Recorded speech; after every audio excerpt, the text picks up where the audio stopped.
Hablaremos hoy de barcos fantasmas, de leyendas que cuentan los marineros y de otras supersticiones. Y empecemos. Hay que decir que las historias sobre barcos gigantes son las mejores. Sí, señor. Son buenas, sí. Aparecen mencionadas en muchísimas mitologías. En Suecia aparece el Refanú, que es un barco tan grande que un viaje desde la proa a la popa dura 3 días y las órdenes son transmitidas a caballo. Para cada noche del recorrido hay sobre la cubierta una posada. Asimismo, en la provincia francesa de Barne se cuenta la historia de un gigantesco barco llamado La Paz de Lucerne que solía frecuentar las costas de Provenza. Sus mástiles eran tan altos que los grumetes que subían hasta allí bajaban siendo ya ancianos. Bueno, eso ya... Sí, ya es hacerse el no canchero. es una leyenda, sino un chiste. Claro, la luz. En la Baja Bretaña también aparecen enormes barcos tripulados por hombres gigantes. En aquellas extrañas naves, las órdenes se transmitían mediante caracolas, cuyo sonido podía escucharse a millas de distancia. Por tal motivo, resultaba fácil evitar encontrarse con ellas, lo cual era muy recomendable, ya que se decía que la tripulación de cualquier nave que se acercara a estos barcos gigantescos desaparecía inexorablemente.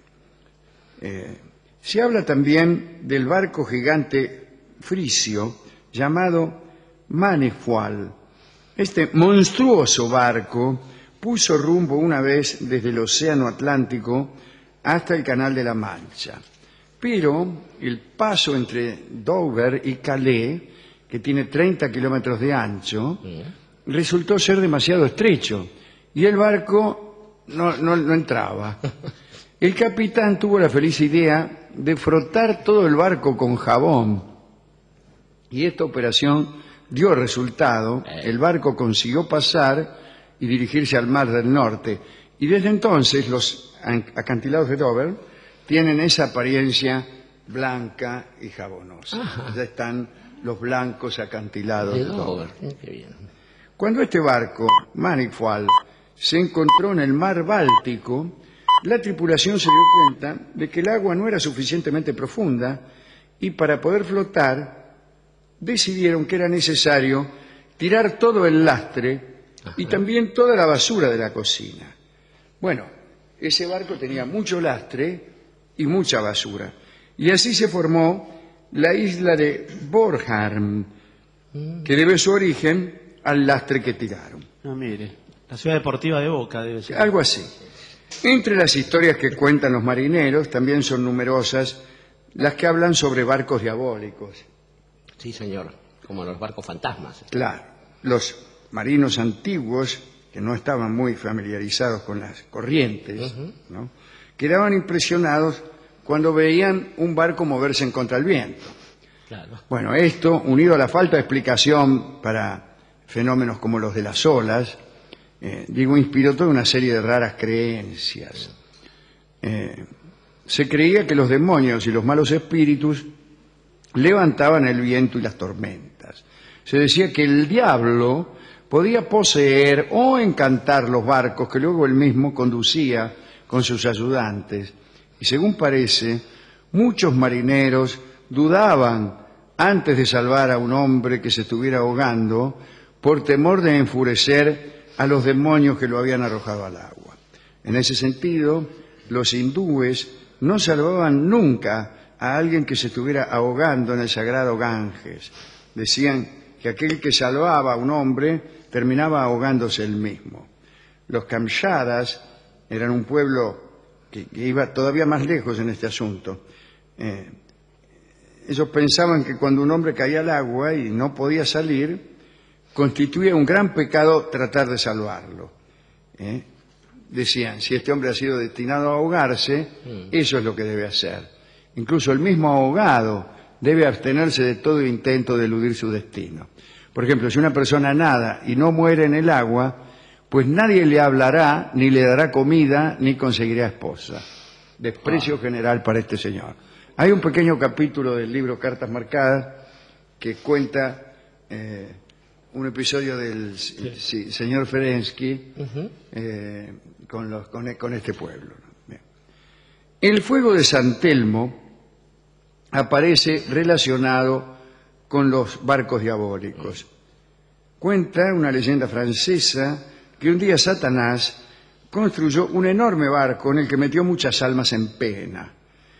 Es esta embarcación, que desde luego apestaba a azufre, ¿no?, la que usaba Satanás, para cometer muchas piraterías. A todas sus víctimas las capturaba y las metía en el barco. Finalmente, el éxito que estaba teniendo el diablo enfureció a San Telmo, y una noche el santo se acercó al barco diabólico y destruyó el casco. Satanás tuvo el tiempo justo para salvarse con el hilo en una pata, pero toda la tripulación se hundió. Desde entonces, todas las noches oscuras y cálidas, el barco arde en el mar. Las llamas suben hasta el cielo y puede olerse el azufre en muchas millas.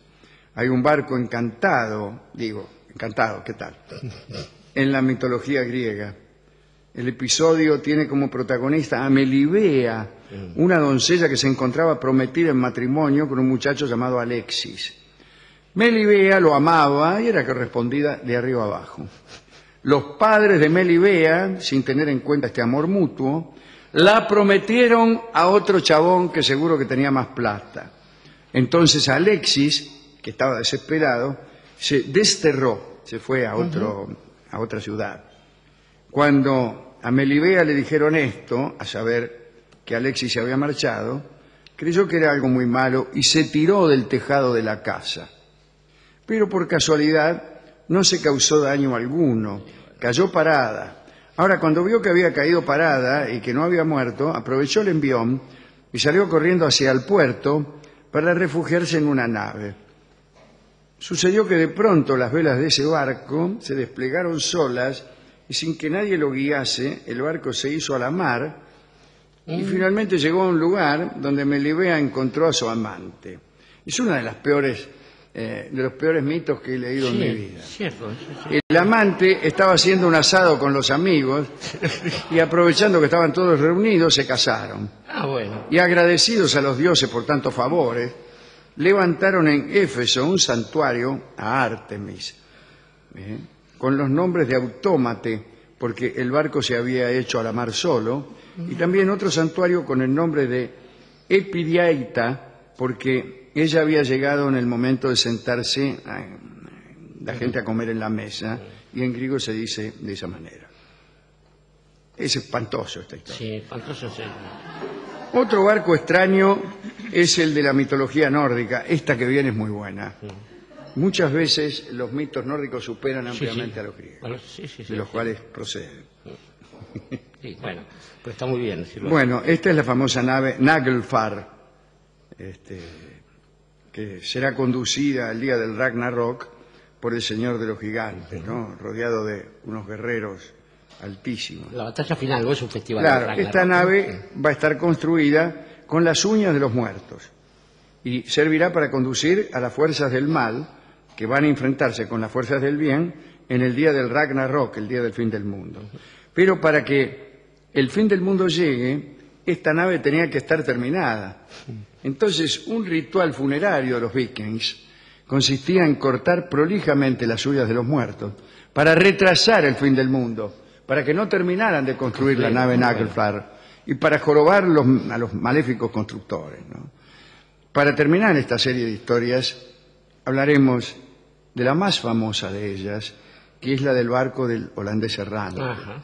Se trata de un marido, debe ser de un marino, ¿no? Sí. Que es casi la contradicción Sí. de marido, la palabra opuesta. De un marino condenado a vagar. Esto, sí, después le explico por qué pasa esto. A vagar eternamente sobre la superficie del mar. La historia dice que en un viejo castillo vivían hace 600 años dos hermanos, Valerán y Reginald. Ambos amaban a una muchacha, la hija del conde de Clef. Vallerand la enamoró y se casó con ella. Pero la noche de bodas, Reginald entró en la habitación donde los novios apolillaban y los asesinó a los dos. ¿Vio cómo es? Sí. Vallerand, antes de morir, le hizo a su hermano una mancha de sangre en la cara. Reginald, buscando alivio para su conciencia, fue a visitar a un santo ermitaño que vivía en el bosque. El ermitaño no se atrevió a absolverlo ante ese crimen, pero le aconsejó que tras una noche de vigilia se encaminara hacia el norte y siguiera andando hasta que no hubiera más tierra, y allí se le daría una señal. Así fue, y notó Reginald que en su viaje lo acompañaban una sombra blanca a su derecha y una negra a su izquierda. Viajó muchos días hasta que una mañana no había más tierra y solo estaba el mar. De repente se le acercó una barcaza que lo llevó hasta una fragata que estaba anclada en una bahía. Las sombras subieron con él. El barquero se fue y empezó el barco a navegar sin rumbo fijo. Entraron él y sus sombras a una recámara donde había una mesa y 2 sillas. Allí se sentaron la forma blanca y la forma negra. El espectro negro sacó unos dados y empezaron a jugarse el alma de Reginald. 600 años lleva esa nave sin timón ni timonel. Las formas siguen jugando a los dados y su juego continuará hasta el fin de los días. Los marinos que navegan por el Mar del Norte cuentan que de vez en cuando se encuentran con este barco infernal. ¿A quién dedicar esto? Estaba pensando, Alejandro, al comienzo, me impresionaba este relato de las naves gigantescas. Uno puede vivir todavía esa impresión subiendo a algún crucero de los modernos. Claro. A mí me tocó en el Caribe y realmente la pasé mal. Digo, lo primero que uno pierde es la noción de estar en un barco. Hay ascensores y además no se tiene esa noción de estar en otra parte del mundo sobre el mar y disfrutando de la navegación.